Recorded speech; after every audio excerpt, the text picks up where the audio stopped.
Hello, my name is James Cox. I'm with Premier Martial Arts here in Abilene, and I have with me one of our instructors, Philip Nigro. And we really just kind of want to take a little time and talk to you guys and give you some good information on the whole concept of martial arts, a little more geared to self-defense. But martial arts encompasses a lot of things, and people come for a lot of different reasons. You know, from kids to adults, for self-defense, for fitness, for positive life skills. It definitely has a lot of benefits and value. But if we were to talk about the beginning of things, of course, it starts with physical fitness. So, you know, doing things to get more cardio, if it's jumping jacks or running in place, doing things to get a little more strength, if it's squats and push-ups, or doing some light weight training and resistance training. And the third of all is the flexibility. The older we get, and for all ages and levels, movement, range of motion is very crucial. So flexibility from basic stretches. So the first thing I would kind of start with as a good point of advice is your physical fitness. Remember the three things I talked about: cardio, strength, and flexibility. And that just helps you be a little more prepared and just, you know, healthier, right? Your health is your life. And then as we get into martial arts, regardless the age or what we're really doing, and we do a lot of different styles and types of martial arts. I don't want to confuse you with the words like Kaji Kimbo, Krav Maga, Muay Thai, Brazilian Jiu Jitsu, but Premier Martial Arts is a little bit of everything. You know, in a situation, first key is you need to understand distance. Unless there's a weapon that's projecting, the more distance I can get, the safer I am.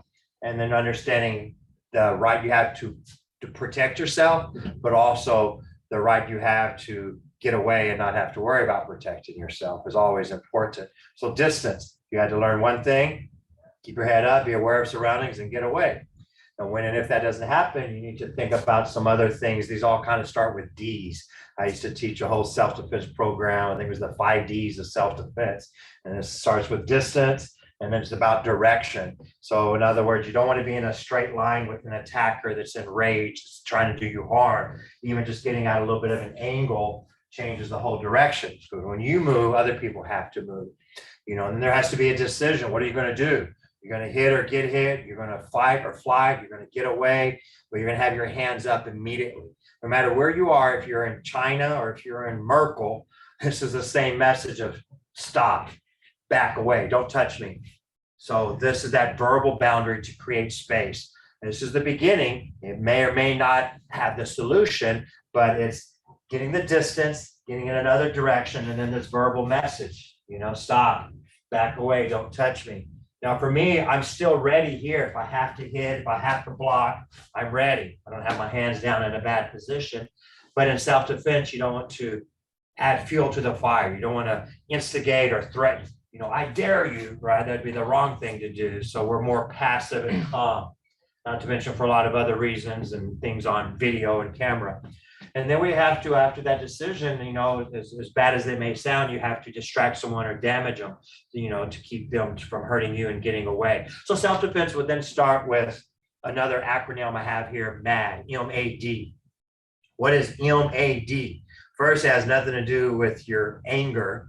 Your anger is your enemy. You got to be in as control of your emotions as possible, and that's not always easy. But M-A-D is for move, attack, and defend. And there you go. That's kind of the beginning of things. In any situation, I got to be able to move. I got to be able to attack, and I got to be able to defend. Move, attack, defend, right? Properly. So that's why you do martial art classes and you do seminars and sessions and things like what we're offering for you guys.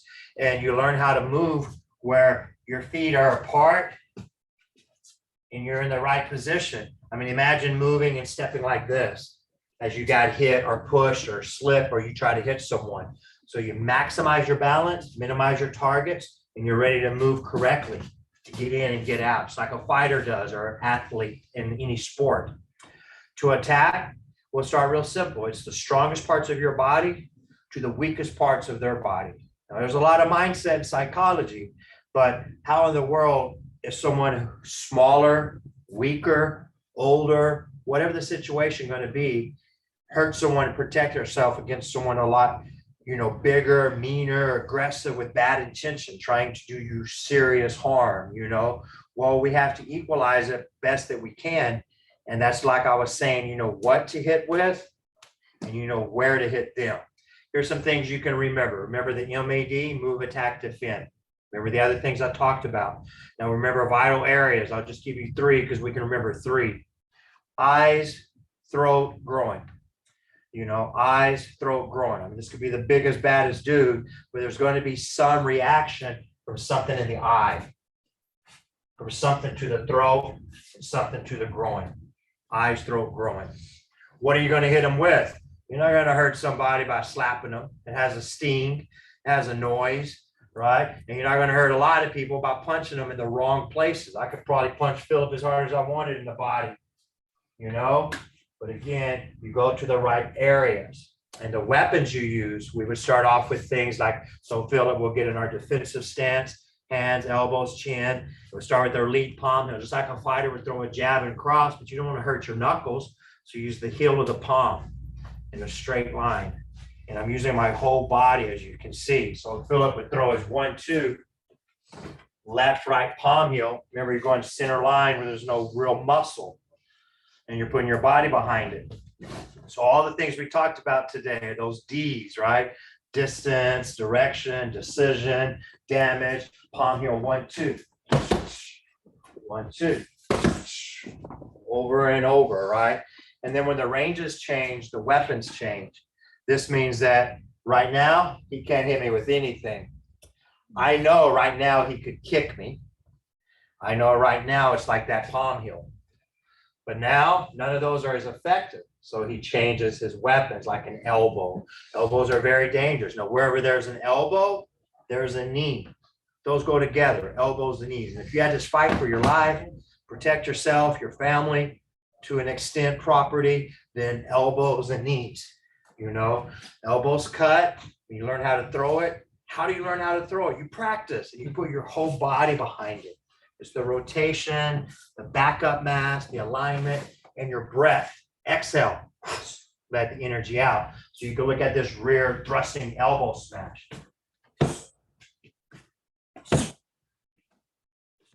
And what did I say? Where there's an elbow, there's a knee. And what do we say? Eyes, throat, groin.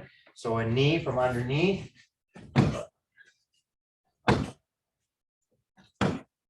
And you just are learning techniques, like I said, strong parts of your body to weak places of their body. And the last I would get into where we train a lot of situations. You know, what if I taught you how to defend yourself against a choke? We have a lot of ways. You might shrug, you might do this thing we call plucking. You may do a wrap around and just drop that elbow over the arm. You know, if somebody touches your throat, you're in a bad place. You can't breathe. So we have habits to form. As soon as your throat's touched, I don't care who touches my throat. If they touch my throat, I'm going to shrug. So chin down, shoulders up. It just buys you some time to breathe. As soon as you shrug, we got to decide how we're going to get this arm off from us. Again, this way, maybe again. What did I say? Eyes, throat, groin. And then we would drill these situations over and over. So I grab him, he gets out of it.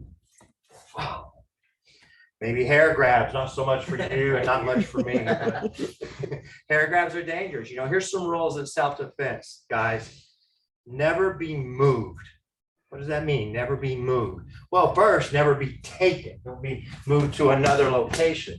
Chances are you won't return, you know? So you stand your ground, you have to fight if you have to. If you can get away, get away. It's not worth it. Give them your keys, give them your purse, give them whatever, and get away and, you know, live for another day.